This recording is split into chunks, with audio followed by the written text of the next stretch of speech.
Hello everyone. तो मेरा इस वीडियो का डेमो का पर्पस ये है कि मैं एटलीस्ट ये बता सकूं कि जो फ्रेशर्स हैं जो नए नए आईटी इंडस्ट्री में आ रहे हैं उनको एटलीस्ट थोड़ी सी टेक्नोलॉजीज के बारे में पता होना चाहिए। तो सबसे पहले मैं बात करता हूँ माइक्रोसॉफ्ट के बारे में, ठीक है। माइक्रोसॉफ्ट, और मैं आपको बताऊंगा कि विंडोज क्या होता है, सर्वर ऑपरेटिंग सिस्टम क्या होता है। तो ये सारी चीज थोड़ा सा इंट्रोडक्शन रहेगा। इसके बाद फिर आपको मैं वीएमवेयर के बारे में बताऊंगा कि वीएमवेयर क्या होता है और उनके प्रोडक्ट क्या होते हैं। तो सबसे पहला मैं स्टार्ट करता हूँ माइक्रोसॉफ्ट। ओके, तो माइक्रोसॉफ्ट क्या है? लोग बोलते हैं एमएस, एमएस बहुत बात करते हैं एमएस के बारे में। तो एमएस क्या होता है? MS is a shortcut of the Microsoft. Okay, और एमएस क्या करता है? एमएस जनरली सॉफ्टवेयर बनाते हैं, ठीक है। दे डील विद सॉफ्टवेयर, तो वो सॉफ्टवेयर बनाते हैं, ठीक है। अब आप पूछोगे सॉफ्टवेयर मार्केट में बहुत सारे सॉफ्टवेयर, कौन से सॉफ्टवेयर माइक्रोसॉफ्ट बनाता है? ठीक है, तो वो है, आप अगर देखो तो सॉफ्टवेयर को हम कैटेगराइज कर सकते हैं दो कैटेगरी में। पहला system software, okay, system software. दूसरा एप्लीकेशन सॉफ्टवेयर। सिस्टम सॉफ्टवेयर और एप्लीकेशन सॉफ्टवेयर में क्या डिफरेंस है? सिस्टम, फॉर एग्जांपल, अगर आप एक मार्केट से लैपटॉप खरीद के लाते हो, ओके, लैपटॉप क्या है? सिंपल एक हार्डवेयर है, इसको मैं मेंशन करता हूं as a hardware. H W को डिनोट करते हैं हार्डवेयर से, एस डब्ल्यू को बोलते हैं सॉफ्टवेयर से। चलो, अब मैंने एक हार्डवेयर खरीद लिया, लेकिन अगर उसके अंदर कोई सॉफ्टवेयर ना हो तो क्या आप उस हार्डवेयर को चला सकते हो? नहीं चला सकते। फॉर एग्जाम्पल, आपने मोबाइल मार्केट से परचेज किया है, लेकिन आप जो टच करते हो, स्टार्ट करते हो, वो सॉफ्टवेयर, अगर वो सॉफ्टवेयर को हटा दूं तो उस मोबाइल का क्या यूज रहेगा? ना आप कॉल कर पाओगे, ना व्हाट्सअप कर पाओगे, और ना ही कोई अलग से इंटरनेट सर्फिंग कर पाओगे। तो इसलिए जो मोबाइल इज अ हार्डवेयर, लेकिन उसके अंदर जो सॉफ्टवेयर डला हुआ है जिसे एंड्रॉइड बोलते हैं, वो होता है उसका ऑपरेटिंग सिस्टम, ठीक है। और आप तो इसी सिंपली आप जब लैपटॉप खरीदते हो, उसके अंदर आपको एक सॉफ्टवेयर डालना होता है जिसके कारण वो सिस्टम स्टार्ट हो सके। तो सिस्टम सॉफ्टवेयर उसे कहते हैं जिसके बिना आपका सिस्टम स्टार्ट नहीं होगा। यानी एग्जांपल, ऑपरेटिंग सिस्टम, ओएस, इसको क्या बोलते हैं? Operating system. यानी अगर हम इसको दूसरे डेफिनेशन में बात करें, तो आपको कोई पूछे कि ऑपरेटिंग सिस्टम क्या होता है, तो आपको बताना है operating system is a system software.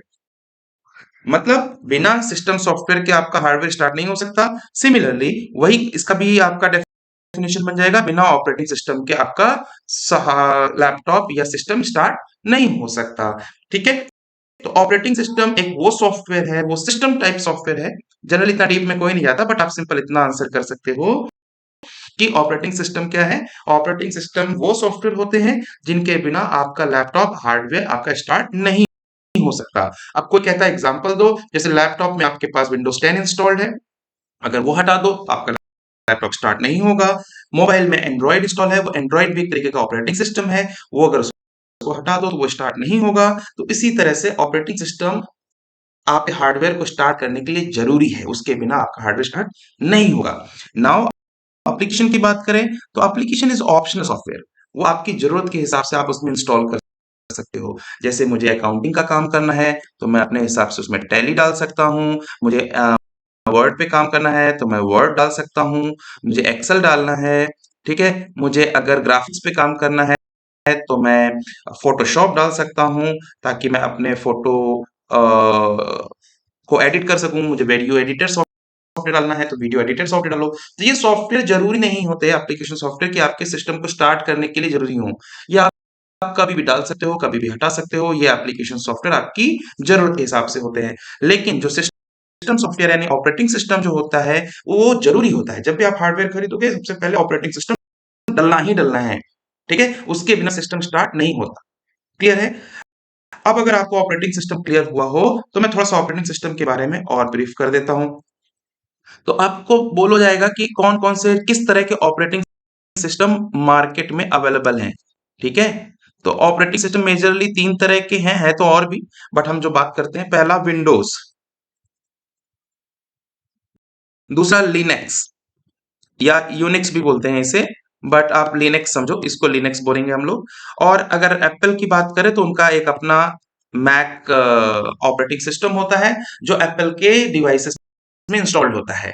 तो हमें इनके बारे में बात नहीं करना क्योंकि लिनक्स का लिनक्स सेक्शन में पढ़ेंगे। मैक जो होता है वो आपके एप्पल के सॉफ्टवेयर में बनता एप्पल के हार्डवेयर में डलता है। और विंडोज जो होता है वो एक ऑपरेटिंग सिस्टम है जो कौन बनाता है? माइक्रोसॉफ्ट। तो माइक्रोसॉफ्ट बनाता है विंडोज।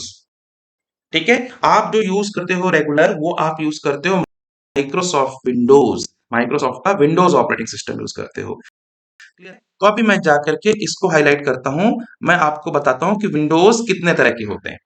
ठीक है, उसके बाद लिनक्स भी देखेंगे, मैक भी देखेंगे, बट अभी समझो विंडोज ऑपरेटिंग सिस्टम कितने तरह के होते हैं। तो अगर मैं बात करूं विंडोज की, जो माइक्रोसॉफ्ट विंडोज बनाता है वो दो कैटेगरी होती है। पहला कैटेगरी होती है आपका क्लाइंट, क्लाइंट ओएस। शॉर्टकट में हम ओएस बोलते हैं, विंडोज को हम विन बोलेंगे, विन ओएस। ओके, तो वो शॉर्टकट होता है। नाउ अभी क्लाइंट ऑपरेटिंग सिस्टम हो गया। दूसरा होता है server operating system, server OS. ठीक है, अब आपको पहले पता होना चाहिए क्लाइंट ऑपरेटिंग सिस्टम पहले कौन कौन से होते हैं। तो मैं आपको बता दूं, विंडोज एक्सपी जो अब मार्केट में नहीं यूज होता। चलिए मैं एक्सपी की बात ही नहीं करता, जो अभी अवेलेबल है मैं सिर्फ उनकी बात करूंगा। ठीक है, तो विंडोज 10 जो है अभी मार्केट में बहुत यूज होता है। और अभी लेटेस्ट माइक्रोसॉफ्ट ने लॉन्च किया विंडोज 11। तो ये जो दो तरह के ऑपरेटिंग सिस्टम होते हैं वो आपके देखिए लैपटॉप में पड़ा होगा, आपके लैपटॉप में इंस्टॉल होगा, पड़ा होगा मतलब आपके लैपटॉप में या तो विंडोज 10 इंस्टॉल होगा या तो 11 इंस्टॉल होगा। ठीक है, पुराना लैपटॉप है 10 मिलेगा, नया है तो आपका 10 और 11 कुछ भी हो सकता है। ये हम यूज करते हैं अपने घर के अंदर, मतलब जो घर पे हमारे लैपटॉप है, डेस्कटॉप है, या ऑफिस के अंदर। ओके, सर्वर ऑपरेटिंग सिस्टम को हम घर में नहीं यूज करते। सर्वर ऑपरेटिंग सिस्टम को यूज करेंगे हम कहां पे यूज करेंगे? डेटा सेंटर पे यूज करेंगे, data centre. Okay, data centre, आपको डेटा सेंटर मैंने नहीं बताया होगा तो मैं आपको बता दूंगा डेटा सेंटर क्या होता है। डेटा सेंटर वो प्लेस होता है जहां पर किसी भी कंपनी का पूरा आईटी सेटअप होता है, इंफ्रास्ट्रक्चर सेटअप होता है आईटी का, जिसमें सर्वर्स भी होते हैं, स्टोरेज भी होते हैं, और नेटवर्क भी होता है। देन उसमें आपका पावर केबल्स होते हैं, बहुत सारे पावर बैकअप होता है, एसी कूलिंग के लिए होता है। तो एक कंप्लीट सेटअप होता है जिसे हम डेटा सेंटर बोलते हैं, जहां से जैसे माइक्रोसॉफ्ट का अपना डेटा सेंटर है, गूगल का अपना डेटा सेंटर है, व्हाट्सएप के यानी फेसबुक का अपना डेटा सेंटर होता है। तो इस तरह के डेटा सेंटर्स होते हैं। वहां पर हम क्या यूज करेंगे? वहां पर हम यूज करेंगे server operating system. Clear? Server operating system.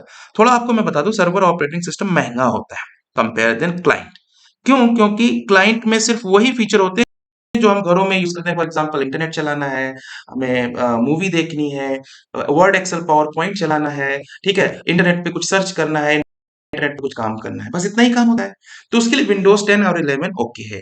लेकिन सर्वर ऑपरेटिंग सिस्टम वो ऑपरेटिंग सिस्टम होते हैं जिनको हम यूज करते हैं सर्वर बनाने के लिए, जैसे डीएनएस सर्वर हो गया, डायरेक्टरी सर्वर हो गया, देन आपका फाइल सर्वर हो गया, आपका वेब सर्वर हो गया। जैसे आप www.google.com सर्च करते हो, हनुमान.com सर्च करते हो, तो वो किसी न किसी वेबसाइट पे जाएगा। तो वो वेबसाइट कहाँ होती है? वो सर्वर ऑपरेटिंग सिस्टम पे होती है।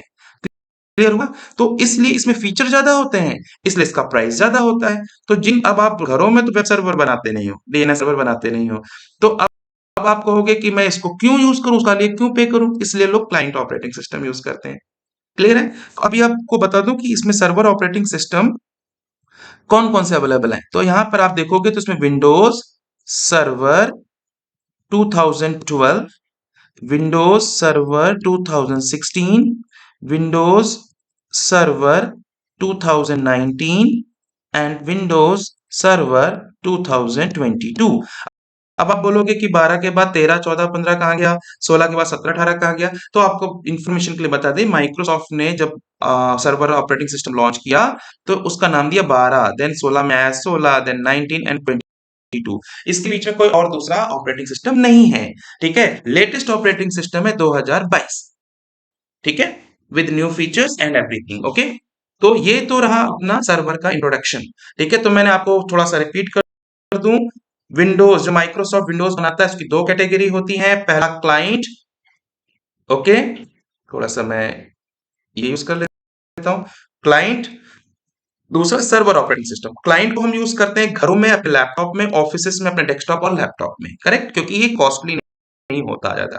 लेकिन सर्वर ऑपरेटिंग सिस्टम को हम यूज करेंगे कहाँ पे? डेटा सेंटर के अंदर यूज करेंगे।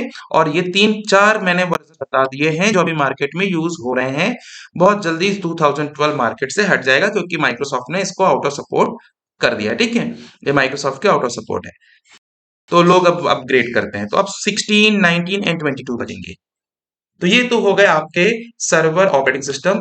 तो रिमेंबर, जब भी आप कोई सर्वर बनाओ या आपका कोई लैपटॉप हो, उसके अंदर एक ना एक ऑपरेटिंग सिस्टम चाहिए, चाहे वो विंडोज 10 यानी क्लाइंट साइड का डालो या सर्वर का डालो, बिना उसके आपका सिस्टम चलेगा नहीं, स्टार्ट ही नहीं होगा। क्लियर है? तो this is all about Microsoft Windows.